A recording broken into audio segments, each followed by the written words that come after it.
Hello everyone, मैं सुमित। आप सभी का मेरे यूट्यूब चैनल सैकी जीके पर स्वागत है। आज हम लोग गुप्तोत्तर काल को शुरू कर रहे हैं, जिसके अंतर्गत हम लोग मुख्य रूप से वर्धन वंश के बारे में पढ़ेंगे। तो चलिए टॉपिक शुरू करते हैं। तो गुप्त साम्राज्य के पतन के बाद उत्तर भारत एवं पश्चिम भारत लगभग आधे दर्जन सामंत राजाओं के हाथ में चला गया, जिन्होंने गुप्त साम्राज्य को आपस में बांट लिया। इनमें से एक जो हरियाणा स्थित थानेश्वर के राजा थे, धीरे धीरे अपनी प्रभुता अन्य सभी सामंतों पर कायम कर ली और वह शासक थे हर्षवर्धन, जो वर्धन वंश से संबंधित थे। तो चलिए आज हम लोग वर्धन वंश के बारे में पढ़ेंगे। तो बात करते हैं शासक की। तो सबसे पहले है पुष्यभूति। पुष्यभूति कौन थे? तो पुष्यभूति वर्धन वंश के संस्थापक थे। तो इसी वजह से वर्धन वंश को पुष्यभूति वंश भी कहा जाता है। यहाँ जो हेडिंग देख रहे हैं कि पुष्यभूति वंश या फिर वर्धन वंश, तो वर्धन वंश के संस्थापक थे पुष्यभूति। इस वजह से इस वंश को पुष्यभूति वंश भी कहा जाता है। अब बात करते हैं कि पुष्यभूति जो थे वह स्वतंत्र शासक नहीं थे, बल्कि कौन थे? तो यह सामंत थे, गुप्तों के सामंत थे। पुष्यभूति शैव धर्म के अनुयायी थे। इन्होंने अपनी राजधानी थानेश्वर, जिसे वर्तमान में थानेसर कहा जाता है। तो थानेश्वर कहाँ है? तो थानेश्वर जो है वह वर्तमान में हरियाणा राज्य में कुरुक्षेत्र जिला पड़ता है। तो उसी कुरुक्षेत्र जिला में थानेश्वर स्थित है, या फिर हम कह सकते हैं कि जिसका वर्तमान नाम थानेसर है। तो वर्तमान में हरियाणा राज्य के कुरुक्षेत्र जिले में यह जगह पड़ता है। अब हम लोग बात करते हैं पुष्यभूति के बाद दूसरे शासक की।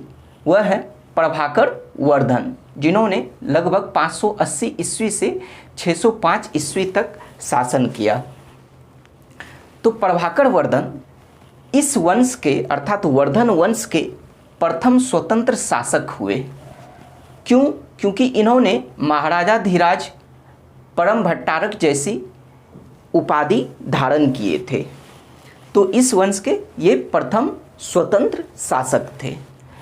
इनकी पत्नी का नाम था यशोमती और इनसे दो पुत्र, एक राज्यवर्धन और दूसरा हर्षवर्धन, और एक पुत्री हुई थी जिनका नाम था राज्यश्री। प्रभाकर वर्धन ने अपनी पुत्री राजश्री का विवाह मौखड़ी वंश के शासक ग्रहवर्मा से किया। किससे किया?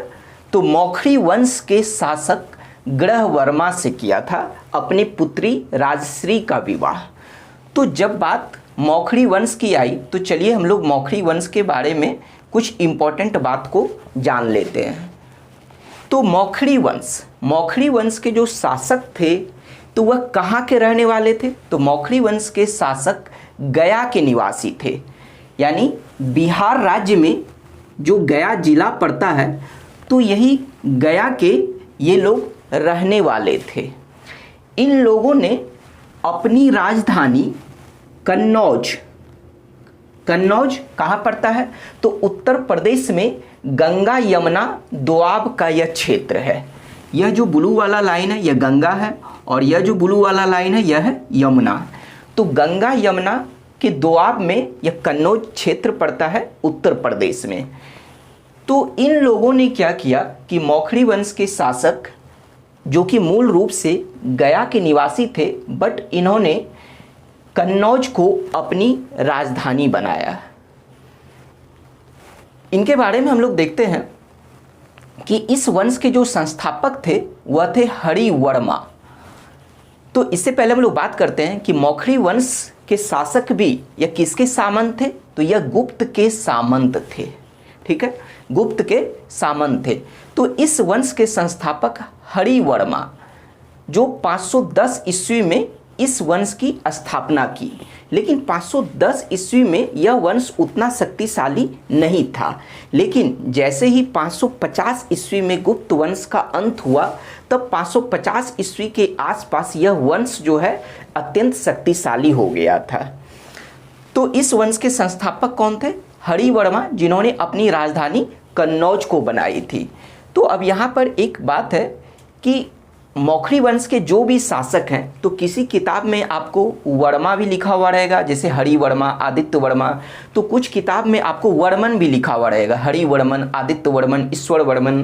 तो इसलिए आपको इन नामों से कंफ्यूज नहीं होना है, ठीक है। दोनों सही है, कहीं हरिवर्मा भी दिया जाता है और कहीं हरिवर्मन भी दिया जाता है।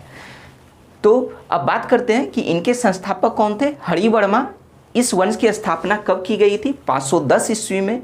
लेकिन यह वंश सबसे अधिक शक्तिशाली कब हुआ था? वह लगभग 550 ईस्वी में। इस वंश के जो महत्वपूर्ण शासक हैं, तो वह हैं हरिवर्मा के पुत्र आदित्य वर्मा, इनके पुत्र ईश्वर वर्मा, इनके पुत्र ईशान वर्मा, ईशान वर्मा के पुत्र सर्ववर्मा, सर्ववर्मा के पुत्र सूर्यवर्मा, सूर्यवर्मा के पुत्र अवंती वर्मा, और उसके बाद अवंती वर्मा के पुत्र ग्रह वर्मा, ठीक है। तो इन सब के नाम के साथ हो सकता है आपको कहीं कुछ कुछ किताबों में वर्मन भी देखने को मिलेगा, तो वह भी सही है। तो इस तरह से हम लोग देखें मौखरी वंश। तो इसी मौखरी वंश के शासक, जबकि प्रभाकर वर्धन जो कि थानेश्वर जिनकी राजधानी थी, तो इन्होंने अपनी पुत्री राजश्री का विवाह कन्नौज स्थित मौखरी वंश के शासक ग्रह वर्मन से किया, ठीक है। यानी इस वंश से इन्होंने वैवाहिक संबंध स्थापित किया। अब बात करते हैं हम लोग, तो यह देख लिए, तो प्रभाकर वर्धन की मृत्यु के बाद वर्धन वंश की गद्दी पर इनके बड़े पुत्र राज्यवर्धन बैठा, ठीक है। तो राज्यवर्धन जो कि 605 ईस्वी से लेकर 606 ईस्वी तक शासन किया। तो इनके शासनकाल की जो महत्वपूर्ण घटना है राज्यवर्धन की, कि इनके समय में क्या हुआ कि मालवा शासक देवगुप्त, इसे हम लोग मैप से समझते हैं कि मालवा जो कि मध्य प्रदेश का पश्चिमी हिस्सा है, यह हिस्सा है मालवा, ठीक है।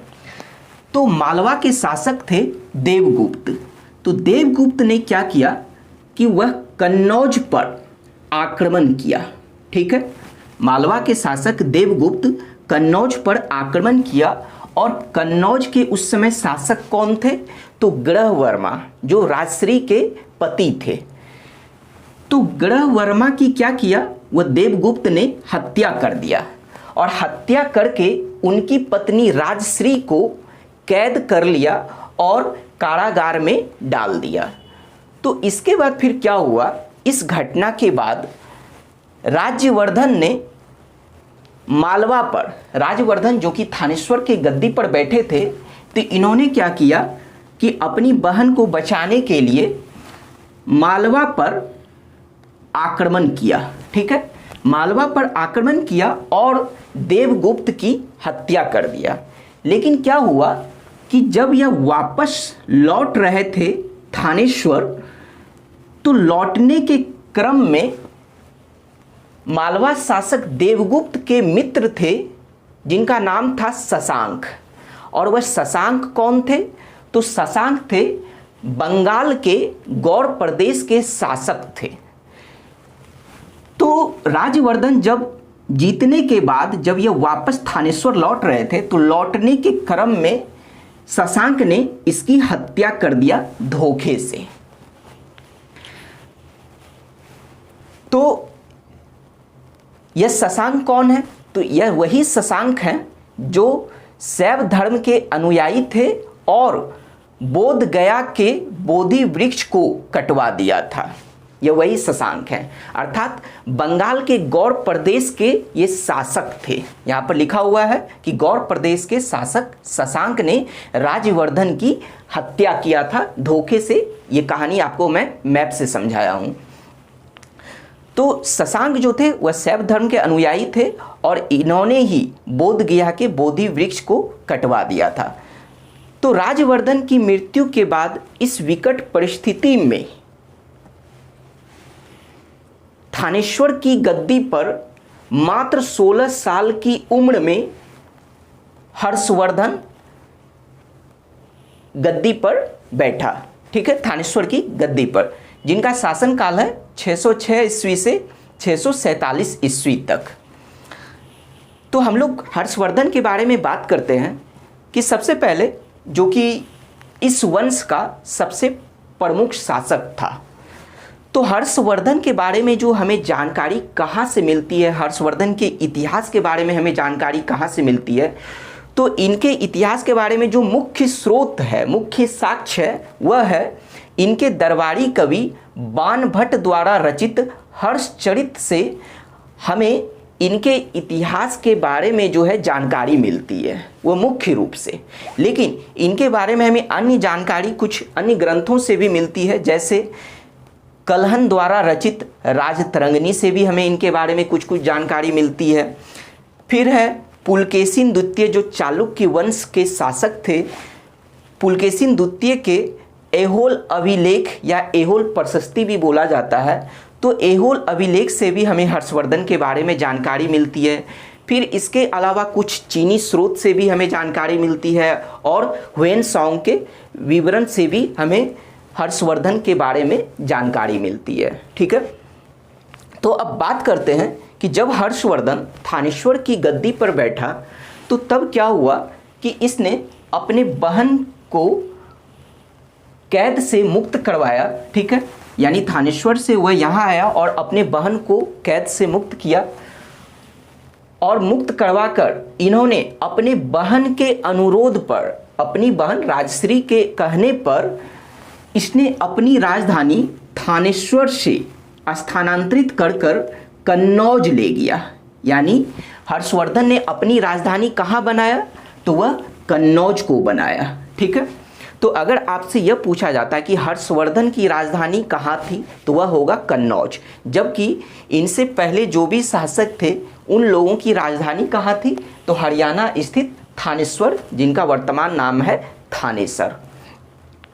तो कुछ चीनी स्रोत की अगर हम बात करें तो उनके अनुसार कन्नौज के राज सिंहासन पर, यानी कन्नौज को राजधानी बनाने के बाद कन्नौज के राज सिंहासन पर हर्षवर्धन और उनकी बहन राजश्री दोनों एक साथ कन्नौज के राज सिंहासन पर बैठते थे, यह चीनी स्रोत के अनुसार। ठीक है, हर्षवर्धन जो थे कन्नौज को इसलिए भी राजधानी बनाए ताकि अपनी बहन राजश्री को प्रशासनिक कार्यों में सहायता प्रदान कर सके। इस वजह से भी इन्होंने अपने बहन के अनुरोध पर कन्नौज को राजधानी बनाया। ठीक है, तो अब हम लोग बात करते हैं हर्षवर्धन के बारे में कि हर्षवर्धन को शिलादित्य भी कहा गया है। क्या कहा गया है? शिलादित्य। इन्होंने परम भट्टारक की उपाधि धारण किया था, जिससे यह पता चलता है कि यह स्वतंत्र शासक थे। इनको इतिहास में शकलोत्तर पथनाथ भी कहा गया है। शकलोत्तर पथनाथ का मतलब यह होता है कि उत्तर भारत का स्वामी। तो उत्तर भारत का स्वामी अर्थात शकलोत्तर पथनाथ किसे कहा गया है? तो हर्षवर्धन को कहा गया है। अब हम लोग बात करते हैं कि हर्षवर्धन के साम्राज्य विस्तार की, इनके साम्राज्य विस्तार, प्रशासन, शिक्षा, साहित्य, इन सब की अब हम लोग बात करते हैं। तो चलिए देखते हैं हर्षवर्धन के साम्राज्य विस्तार की। हर्षवर्धन क्या किया था कि इसने मगध को जीतकर मगध राज की उपाधि धारण किया था। ठीक है, यहाँ जो मगध है तो इस मगध को भी इन्होंने, यानी कन्नौज को जो राजधानी बनाया, तो यहाँ से इन्होंने इस मगध को भी जीत लिया, और मगध को जीतने के बाद इन्होंने मगध राज की उपाधि धारण किया था। और यह बात की जानकारी हमें कहाँ से पता चलता है? तो वह बाणभट्ट द्वारा रचित हर्षचरित से हमें इस बात की जानकारी प्राप्त होती है। अब आगे बात करते हैं कि वल्लभी के शासक, वल्लभी कहाँ पड़ता है? तो वह गुजरात राज्य में पड़ता है। तो गुजरात राज्य के वल्लभी के शासक ध्रुवसेन द्वितीय को भी इन्होंने पराजित किया था, लेकिन ध्रुवसेन द्वितीय के साथ अपनी पुत्री का विवाह करके हर्षवर्धन ने मित्रवत संबंध कायम किया था। ठीक है, अब बात करते हैं हम लोग कि हर्षवर्धन के बारे में कहा जाता है कि इनका जो साम्राज्य विस्तार था वह कश्मीर को छोड़कर, कश्मीर को अगर छोड़ दिया जाए तो पूरे उत्तर भारत पर इनका शासन था। जैसे बिहार, उत्तर प्रदेश, राजस्थान, पंजाब, हरियाणा, इन सब पर इनका प्रत्यक्ष रूप से नियंत्रण था। ठीक है।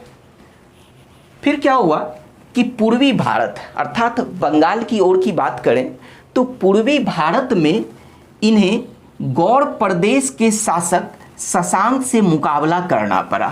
ठीक है, कि पूर्वी भारत में गौड़ प्रदेश के शासक शशांक से मुकाबला करना पड़ा।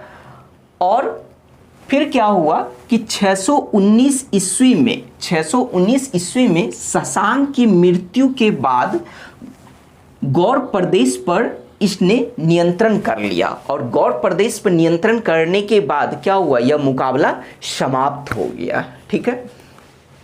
अब हम लोग आगे बात करते हैं तो इस तरह से हम लोग देखें कि धीरे धीरे करके जो है हर्षवर्धन पूरे उत्तर भारत के शासक बन गए, सिर्फ कश्मीर को छोड़कर। ठीक है।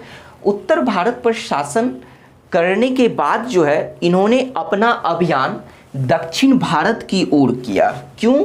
क्योंकि उत्तर भारत में जो है इनका जो राज्य की जो सीमा जो थी, इनके राज्य की सीमा वह नर्मदा नदी तक टच कर चुका था, यानी यह नर्मदा नदी तक इनके राज्य की सीमा टच कर चुका था। ठीक है। तो इसलिए उत्तर भारत को जीतने के बाद हर्षवर्धन ने दक्षिण भारत की ओर अभियान किया। लेकिन क्या हुआ कि उस समय दक्षिण भारत के शासक अर्थात चालुक्य वंश के शासक पुलकेशिन द्वितीय जो दक्षिण भारत में राज करते थे, यह भी अपना अभियान उत्तर भारत की ओर करने जा रहे थे। ठीक है। तो क्या हुआ कि नर्मदा नदी के तट पर इन दोनों के बीच युद्ध हुआ। अर्थात कहने का मतलब यह हुआ कि दक्षिण भारत की ओर हर्षवर्धन के अभियान को नर्मदा नदी के तट पर किसने रोका। ठीक है, क्योंकि नर्मदा नदी के तट पर ही दोनों के बीच में युद्ध हुआ, तो किसने रोका? पुलकेशिन द्वितीय ने। पुलकेशिन द्वितीय कौन थे? तो यह थे चालुक्य वंश के शासक। अब बात करते हैं कि यह युद्ध जो, और इस युद्ध में क्या हुआ कि हर्षवर्धन हार गया। ठीक है, पुलकेशिन द्वितीय की विजय हुई। लेकिन क्या हुआ कि नर्मदा नदी को ही मतलब एक तरह से कह सकते हैं कि राज्य की सीमा मान ली गई कि नर्मदा नदी के ऊपर जो है हर्षवर्धन राज करेगा और उसके नीचे जो है वह पुलकेशिन द्वितीय राज करेगा। ठीक है। और यह युद्ध जो है दोनों के बीच में जो यह युद्ध हुआ था, यह कब हुआ था? तो यह युद्ध हुआ था 618 ईस्वी में। ठीक है। कुछ किताब में यह ईस्वी जो है आपको अलग अलग भी देखने को मिलेगा, लेकिन वह सही नहीं है, क्योंकि झारखंड पीसीएस में यह क्वेश्चन पूछा जा चुका है कि इन दोनों के बीच जो युद्ध हुआ था नर्मदा नदी के तट पर, तो वह कब हुआ था। तो झारखंड पीसीएस ने इसका उत्तर जो माना है वह 618 ईस्वी थी। इसलिए आपको यही आंसर मानना है कि 618 ईस्वी में इन दोनों के बीच नर्मदा नदी के तट पर जो युद्ध हुआ था वह था 618 ईस्वी। तो इसमें हम लोग देख लिए। तो इस युद्ध के बारे में हमें जानकारी कहाँ से प्राप्त होती है, यानी साक्ष्य हमें कहाँ से मिलती है? तो वह है पुलकेशिन द्वितीय के ऐहोल अभिलेख या ऐहोल प्रशस्ति भी जो बोलते हैं। तो पुलकेशिन द्वितीय के ऐहोल अभिलेख से हमें इस युद्ध के बारे में जानकारी प्राप्त होती है। और दूसरा किससे? तो वह है ह्वेनसांग के विवरण से भी हमें इस युद्ध के बारे में जानकारी प्राप्त होती है। चलिए अब नेक्स्ट पॉइंट को देखते हैं। वह है कि हर्षवर्धन का जो संबंध था वह चीन से भी था, यानी चीन से भी इनका मित्रवत संबंध था। वह कैसे? क्योंकि चीनी शासक जिनका नाम था होती, ठीक है, तो होती ने अपना राजदूत जिनका नाम था लियांग होई किंग, तो होती शासक मतलब चीनी शासक होती ने अपना राजदूत लियांग होई किंग को हर्षवर्धन के दरबार में भेजा था। तो इस वजह से हम लोग कह सकते हैं इस बात को कि हर्षवर्धन का जो मित्रवत संबंध वह चीन के भी साथ था। अब बात करते हैं हम लोग साम्राज्य विस्तार को तो देख लिए। साम्राज्य विस्तार के बाद अब हम लोग बात करते हैं इनके प्रशासन की। तो प्रशासन की बात की जाए तो चूंकि यह लोग भी जो है गुप्त वंश के सामंत थे, तो गुप्त वंश के प्रशासन पर आधारित ही इन लोगों का भी प्रशासन था। यानी वर्धन वंश का जो प्रशासन था वह गुप्त वंश के प्रशासन पर ही आधारित था। यहाँ पर भी राजा के बाद सामंतों का वर्चस्व था। ठीक है, कुछ प्रमुख अधिकारी की शब्दावली को अगर हम लोग देखें तो जैसे भंडी, भंडी किसे कहा जाता था? तो प्रधान सचिव को कहा जाता था। फिर है अवंती, अवंती किसे कहा जाता था? तो युद्ध एवं शांति के मंत्री को कहा जाता था। सिंहनाद, सिंहनाद जो है वह प्रधान सेनापति को कहा जाता था। ठीक है, फिर है कुंतल, कुंतल अश्व सेना के प्रधान को कहा जाता था। स्कंदगुप्त यह गज सेना के प्रधान को कहा जाता था। अगर प्रशासन में हम लोग यहाँ पर विधि व्यवस्था की अगर बात करें तो विधि व्यवस्था जो यहाँ पर जो थी, इस काल में विधि व्यवस्था जो थी वह अच्छी नहीं थी। कैसे? तो हम लोग देखते हैं कि ह्वेन-सॉन्ग के अनुसार, ह्वेन-सॉन्ग अपने रचना सी युकी में ऐसा लिखे हैं कि इस काल में जो था वह सड़क और नदी मार्ग जो है लूटमार से पूरी तरह सुरक्षित नहीं था। अर्थात कहने का मतलब यह हुआ कि चाहे वह सड़क मार्ग हो या फिर नदी मार्ग हो, तो वह लूटमार जो है मतलब वह दोनों मार्ग पे लूटपाट होते रहता था। और यह इस तरह से यह देखा जाती है दोनों मार्ग पूरी तरह से सुरक्षित नहीं था।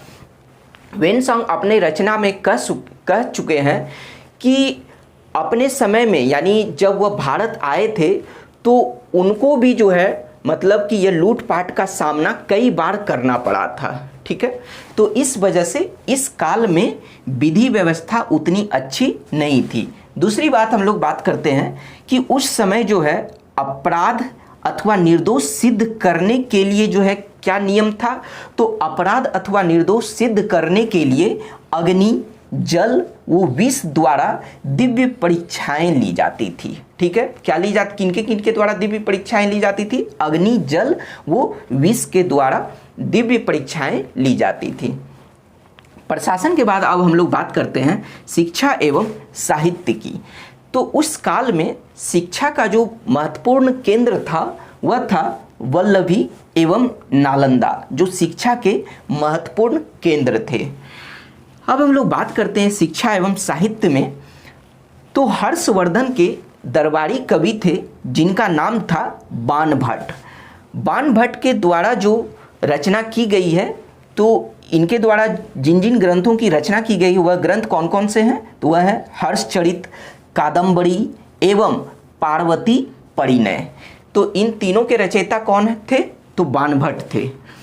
अब बात करते हैं कि बाणभट्ट कहाँ के निवासी थे, यानी बाणभट्ट का जन्म कहाँ हुआ था। तो बाणभट्ट जो हैं वर्तमान बिहार के औरंगाबाद जिले में सोन नदी के किनारे पृथ्वीकुटा नामक गांव है, इसी गांव के ये रहने वाले थे। ठीक है, तो आपको अगर जिला पूछा जाए तो वह है औरंगाबाद। तो अब सवाल यह उठता है कि औरंगाबाद जो कि महाराष्ट्र राज्य में भी पड़ता है और वह औरंगाबाद भी फेमस है।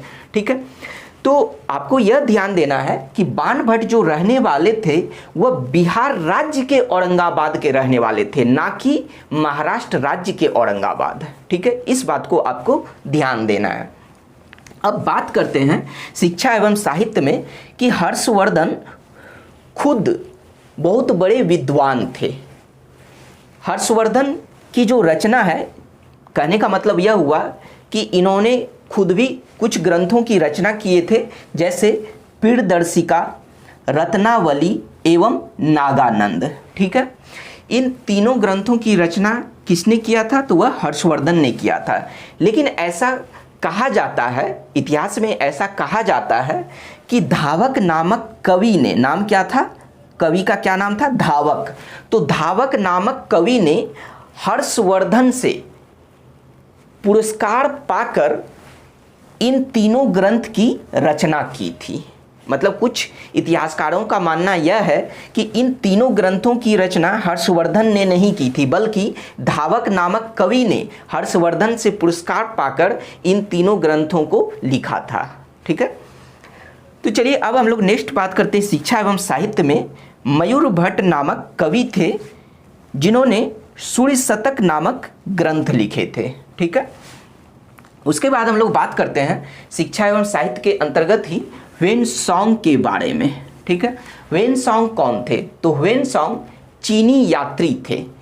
तो ह्वेनसांग कौन थे? चीनी यात्री थे जो हर्षवर्धन के शासन काल में भारत आए थे। तो अगर आपसे यह पूछा जाए कि चीनी यात्री ह्वेनसांग भारत जो आए थे वह किसके शासन काल में, किस शासक के शासन काल में आए थे, तो वह होगा हर्षवर्धन के शासन काल में भारत आए थे। ठीक है, जो एक चीनी यात्री थे। अब दूसरी बात यह होती है कि जब ये चीनी यात्री थे तो क्या इनको जो है किसी शासक ने अपना राजदूत बनाकर भेजा था ह्वेनसांग के हर्षवर्धन के दरबार में? तो जी नहीं, ऐसा बिल्कुल भी नहीं है। तो इसके कहानी को हम लोग समझते हैं कि क्या हुआ था कि चीन में तांग वंश के शासक ताइसुंग थे। ठीक है, चीन में तांग वंश के शासक ताइसुंग के ये ह्वेनसांग समकालीन थे। तो हुआ यह था कि तुर्की आक्रमण, यानी उस समय जब यह ताइसुंग शासक थे तो तुर्की आक्रमणकारियों के भय से ताइसुंग ने पश्चिमी क्षेत्र में यानी पश्चिम दिशा में विदेशों के आक्रमण पर अपने यात्रियों के लिए पश्चिम के क्षेत्र में विदेशों के आक्रमण पर रोक लगा दिए थे। लेकिन ह्वेनसांग की जो अभिलाषा थी वह थी बुद्ध के चरण चिन्हों द्वारा पवित्र किए स्थानों को देखना। भारत में ह्वेनसांग की अभिलाषा यह थी कि भारत में बुद्ध के चरण चिन्हों द्वारा पवित्र किए स्थानों को देखना एवं पवित्र बौद्ध ग्रंथों को अध्ययन करना। तो पवित्र बौद्ध ग्रंथों का अध्ययन करना, यही दो अभिलाषा जो थी वह ह्वेनसांग को मतलब यात्रा करने के लिए विवश कर दिया था। तो इसने क्या किया कि तांग वंश की जो राजधानी थी चंगन, अर्थात जो चीन में पड़ता था, तो ह्वेनसांग ने 629 ईस्वी में चंगन से चलकर चंगन से भारत के लिए चला। ठीक है, और भारत पहुंच गया। फिर क्या हुआ कि भारत में लगभग 15 वर्ष तक बिताने के बाद 645 ईस्वी में चीन वापस लौट गया। लेकिन लौटने के बाद ताइसुंग ने ह्वेनसांग को दंडित नहीं किया, बल्कि ह्वेनसांग को अपना आध्यात्मिक सलाहकार नियुक्त किया था। तो यह तो थी इनके आने की कहानी। ठीक है, तो इसलिए ह्वेनसांग को किसी भी शासक ने भारत में नहीं भेजा था, बल्कि यह अपने मन से आए थे। ठीक है, तो अगर आपसे यह पूछा जाता है कि इनको किसने भेजा था, तो वह किसी ने भी नहीं भेजा था। अब बात करते हैं हम लोग ह्वेनसांग के बारे में कि भारत में लगभग 15 वर्षों तक रहने के बाद जो इन्होंने भारत की यात्रा की, अर्थात अपनी भारत यात्रा के ऊपर इन्होंने एक ग्रंथ लिखा जिनका नाम था सी यू की। तो सी यू की में जो है किसके बारे में लिखा गया है, तो वह ह्वेनसांग के भारत यात्रा के बारे में लिखा गया है। ठीक है, फिर क्या हुआ कि इसी यात्रा के क्रम में ह्वेनसांग ने नालंदा विश्वविद्यालय में अध्ययन किया। यानी ऐसा कहा जाता है कि ह्वेनसांग नालंदा विश्वविद्यालय में लगभग 6 वर्षों तक अध्ययन किए थे। तो चलिए इसकी कहानी को हम लोग समझते हैं कि ह्वेनसांग भारत की यात्रा के दौरान लगभग 637 ईस्वी में नालंदा पहुँचे। ठीक है, और नालंदा में लगभग 1.5 वर्ष तक रहने के बाद नालंदा विश्वविद्यालय में अध्ययन किए। और उस समय नालंदा विश्वविद्यालय के कुलपति कौन थे, तो वह थे आचार्य शिलभद्र। जब ह्वेनसांग नालंदा विश्वविद्यालय पहुंचे थे 637 ईस्वी में, तो उस समय वहां के कुलपति थे आचार्य शिलभद्र। ठीक है, तो ह्वेनसांग ने योग शास्त्र की अध्ययन किया लगभग 1.5 साल तक। और उसके बाद फिर क्या हुआ कि बंगाल, बिहार, मतलब कि बिहार में तो यह था ही, तो बंगाल, उड़ीसा, फिर जाके यह यात्रा करते हुए तमिलनाडु के कांची पहुंचा। ठीक है, फिर क्या हुआ कि वापस जब यह नालंदा पहुंचा तो फिर से वहाँ कुछ वर्ष बिताए। तो इसलिए कहा जाता है इनके बारे में कि ह्वेनसांग लगभग 6 वर्षों तक नालंदा विश्वविद्यालय में अध्ययन किए थे। ठीक है, अब बात करते हैं कि नालंदा के बारे में, कि नालंदा जो कि भारत का सबसे प्राचीन महाविहार है। ठीक है, भारत का सबसे प्राचीन महाविहार कौन सा है, तो वह होगा नालंदा विश्वविद्यालय।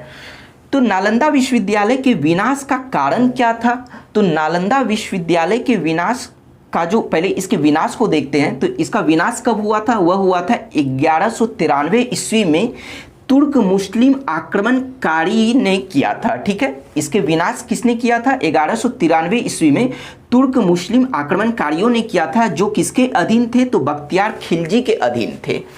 तो यह लोग कौन थे, तुर्क मुसलमान थे, तुर्क मुसलमान थे। तो इस वजह से हम लोग यह कह सकते हैं कि नालंदा विश्वविद्यालय के विनाश का कारण कौन थे, तो वह मुसलमान थे। ठीक है, ह्वेनसांग को यात्रियों का राजकुमार, नीति का पंडित और वर्तमान शाक्य मुनि कहा गया है। ठीक है, ह्वेनसांग ने राजस्थान के भीनमाल की भी यात्रा की थी। ठीक है, अब हम लोग बात करते हैं ह्वेनसांग से रिलेटेड एक क्वेश्चन की, कि अगर आपसे यह पूछा जाए कि अभी वर्तमान में ह्वेनसांग को किन उपलब्धियों के वजह से याद किया जाएगा, ठीक है, या याद किया जाता है, मुख्य कारण क्या है वर्तमान में ह्वेनसांग को याद रखने की। ठीक है, तो जैसे कि मान लीजिए आपको ऑप्शन में दे दिया जाएगा कि हर्षवर्धन के प्रति आभार प्रकट करने के लिए, दूसरा ऑप्शन आपको दे दिया जाएगा कि नालंदा विश्वविद्यालय में अध्ययन करने के लिए, तीसरा ऑप्शन दिया जाएगा कि बौद्ध धर्म में आस्था रखने के लिए, और चौथा ऑप्शन दिया जाएगा CU की जो इनकी रचना है, CU की, तो CU की रचना के लिए। तो उन चारों ऑप्शन में से जो मुख्य कारण होगा जिनके वजह से इन्हें याद किया जाता है, वह होगा इनकी रचना CU के लिए इन्हें वर्तमान में याद रखा जाता है। ठीक है, अब चलिए ह्वेनसांग से हम लोग सारी बातों को जान लिए। अब नेक्स्ट पॉइंट देखते हैं कुछ अन्य चीनी यात्री की। तो जैसे लगभग 671 या 672 ईस्वी में चीनी यात्री जिनका नाम था इत्सिंग, तो इत्सिंग ने बिहार का भ्रमण किया था। ठीक है, चीनी लेखक भारत का उल्लेख किन नामों से करते थे, चीन के जो लेखक थे वह भारत का उल्लेख किन नामों से करते थे, तो वह करते थे इनतू या फिर थियानतू, यानी यह लोग जो है भारत को इनतू या फिर थियानतू कहते थे। ठीक है, अब हम लोग शिक्षा एवं साहित्य के बाद बात करेंगे व्यापार की। ठीक है, इस समय व्यापार कैसा था, तो गुप्तोत्तर काल में अगर देखा जाए, यानी वर्धन वंश के काल में देखा जाए, तो प्रमुख व्यापारिक केंद्र जो था वह कन्नौज था। ठीक है, कौन सा था प्रमुख व्यापारिक केंद्र, वह कन्नौज था। कन्नौज जो कि गंगा यमुना दोआब में पड़ता था, यानी दोआब का यह क्षेत्र था, तो जो कि प्रमुख व्यापारिक केंद्र था, है ना। और उसके बाद क्या हुआ कि व्यापार के अंतर्गत उस समय मथुरा सूती वस्त्र के लिए अधिक फेमस था। मथुरा जो कि उत्तर प्रदेश में पड़ता है, यहाँ है मथुरा, तो यह सूती वस्त्र के लिए बहुत प्रसिद्ध था। जबकि रेशम वस्त्र के लिए कौन सा जगह प्रसिद्ध था, तो वह था बनारस। ठीक है, तो गुप्त एवं गुप्तोत्तर काल में रेशम के लिए, यानी रेशम वस्त्र के लिए कौशय शब्द का प्रयोग किया जाता था। ठीक है, कौन से शब्द का रेशम के लिए प्रयोग किया जाता था गुप्त एवं गुप्तोत्तर काल में, तो वह होगा कौशय शब्द का। ठीक है, तो इस तरह से हम लोग व्यापार को भी देख लिए। अब हम लोग बात करते हैं धार्मिक नीति की।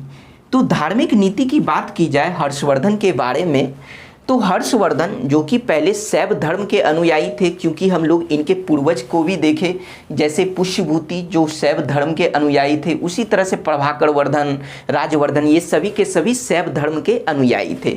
तो शुरुआत में जो है हर्षवर्धन भी शैव धर्म के अनुयायी थे, लेकिन ह्वेनसांग के अनुरोध पर यह बौद्ध धर्म को ग्रहण कर लिया। ठीक है, बौद्ध धर्म को इन्होंने ग्रहण कर लिया। तो हर्षवर्धन ने 2 महान धार्मिक सम्मेलन का आयोजन करवाया। कितने धार्मिक सम्मेलन, तो 2 महान धार्मिक सम्मेलन का आयोजन करवाया। कहाँ कहाँ, तो एक है कन्नौज और दूसरा है प्रयाग। कहाँ कहाँ, तो एक कन्नौज में और दूसरा प्रयाग यानी गंगा यमुना का जहाँ संगम होता है, ठीक है। तो दूसरा प्रयाग में धार्मिक सम्मेलन का आयोजन करवाया, यही 2 जगह इन्होंने करवाया था। तो बात करते हैं सबसे पहले कन्नौज की। तो कन्नौज में जो इन्होंने धार्मिक सम्मेलन करवाया था तो वह किस लिए करवाया था, तो इस पॉइंट को हम लोग देखते हैं कि महायान के सिद्धांतों के प्रचार के लिए, अर्थात इन्होंने बौद्ध धर्म के महायान शाखा को जो इन्होंने ग्रहण किया था, यानी बौद्ध धर्म जो ग्रहण किया था उसमें भी कौन से, तो महायान शाखा के, ठीक है। तो उसी महायान के सिद्धांतों के प्रचार के लिए कन्नौज में एक धार्मिक सम्मेलन का आयोजन करवाया गया और इस धार्मिक सम्मेलन में 20 देशों के राजा आए थे लगभग, और मतलब कि विभिन्न, मतलब एक तरह से कह सकते हैं कि विभिन्न संप्रदायों के हजारों पुरोहित इकट्ठा हुए थे इस धार्मिक सम्मेलन में, अर्थात कन्नौज में। और इस सम्मेलन की अध्यक्षता किसने की थी, तो इस सम्मेलन की अध्यक्षता ह्वेनसांग ने की थी, ठीक है। इसी सम्मेलन में अर्थात कन्नौज में इन लोगों के रहने के लिए 2 फूस का घर बनवाया गया था, जो कि बहुत ही बड़े फूस का घर था, 2 बनवाया गया था, ठीक है। जिसमें से मतलब ऐसा व्यवस्था किया गया था कि दोनों घर में हजार लोग रह सकते थे, ठीक है। लेकिन उस समय की जो महत्वपूर्ण निर्माण थी वह थी विशाल मीनार का निर्माण, ठीक है। कन्नौज में विशाल मीनार का निर्माण, और उसी विशाल मीनार में बुद्ध की स्वर्ण प्रतिमा को स्थापित किया गया था। तो इस विशाल मीनार को जो बनवाकर बुद्ध की स्वर्ण प्रतिमा को हर्षवर्धन ने जो स्थापित करवाया था, तो इस प्रतिमा की लंबाई उतनी ही थी जितनी हर्षवर्धन की लंबाई थी, ठीक है। तो इस तरह से हम लोग कन्नौज के धर्म सम्मेलन के बारे में देख लिए। अब बात करते हैं दूसरे धर्म सम्मेलन जो प्रयाग में हुआ था। तो प्रयाग में क्या था कि हर्षवर्धन प्रत्येक 5वें वर्ष धार्मिक सम्मेलन का आयोजन करवाता था, कहाँ, प्रयाग में, जिसे महामोक्ष परिषद कहा गया है, ठीक है। यह जो प्रयाग में जो प्रत्येक 5वें वर्ष जो सम्मेलन होता था वह 4 दिन तक होता था। तो इस 4 दिन में पहले दिन बुद्ध की पूजा होती थी, दूसरे दिन सूर्य की पूजा होती थी, तीसरे दिन शिव की पूजा होती थी और चौथे दिन दान पुण्य किया जाता था। और ऐसा कहा जाता है कि यह दान पुण्य में हर्षवर्धन सिर्फ अपने शरीर के वस्त्र को छोड़कर सभी कुछ दान कर देते थे, ठीक है। मतलब जो भी सामान, पैसे जो भी होते थे उन सभी चीज़ों को हर्षवर्धन दान कर देते थे, ठीक है। और ह्वेनसांग खुद छठे कार्यक्रम में, मतलब छठे कार्यक्रम के वह हिस्सा रहे थे, ठीक है। तो इस तरह से हम लोग आज वर्धन वंश के बारे में देखें। तो आपको यह वीडियो कैसा लगा आप हमें कमेंट में ज़रूर बताइए। Thank you.